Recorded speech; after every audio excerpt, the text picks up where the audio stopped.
catastrophic.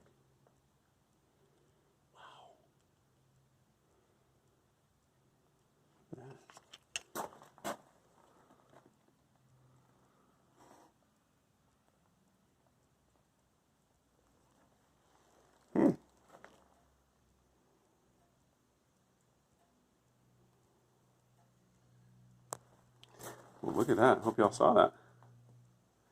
It's one of those you're really glad you're here. Unbelievable. I wonder how that happened. Maybe it's not rated for that temperature. The heat, but it sure burst.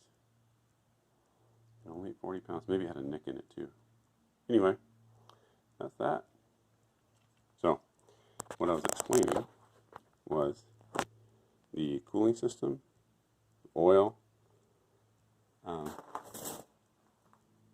which now I think I may need to put, let's get some different, maybe some temperature rated rubber gates or something, because these rubber hoses here are fine. Good. Wow. Thank you, Lord, for letting me be here to see that. Unbelievable.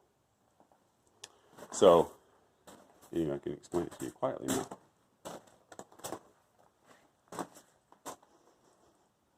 And we got a overflow tank that's not filling any yet, so I probably need to add some coolant there. I just added that the other day. And I need some clamps on it, but anyway, it didn't leak any, so that's good. And so here's the thing. I'm running that diesel at 2400 RPM, and it's a V1305 Kubota with the turbo on it from a gen set. The interesting thing is that this it's a wet manifold, so I'm going to get a lot more heat off of the engine for my shop, which I explained in that bypass. And this line shaft is running at 1200 because it's a 7.5 inch drive pulley to a 15 inch driven pulley.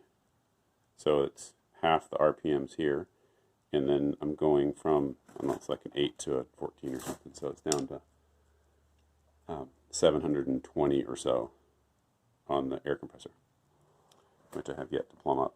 And then 12 down to 8, so this steps it back up to 1800 RPM. And that gives me my, I'm running it center tapped delta for 3-phase. So I've got a high leg, and this little datacom box here is doing a really nice job controlling things. I wasn't down on oil pressure yet with that leak, so I gotta figure out what happened there. But anyway, it would have shut the engine down if it went below 10 pounds or so. It would basically dry. So anyway, we're safe. And so I've got the, I can explain this more in detail a little bit later, but it's got all the controls. These things are great. I get it from, I think it's pc-s.com, Panel Components and Systems. It's like a $60 controller, and I've got several of them in different places, and they do great jobs. But anyway, it's kind of a mess of a control box, but I have relays on everything because most of it takes 24 volts.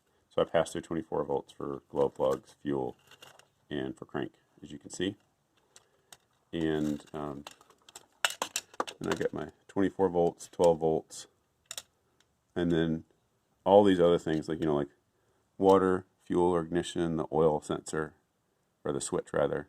Got crank, and I got a couple grounds over here and all that. And yeah, these are my line sensing.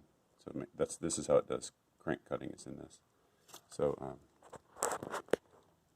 and I got a whole bypass too in case the controller doesn't work. I can start it and stop it with this over here.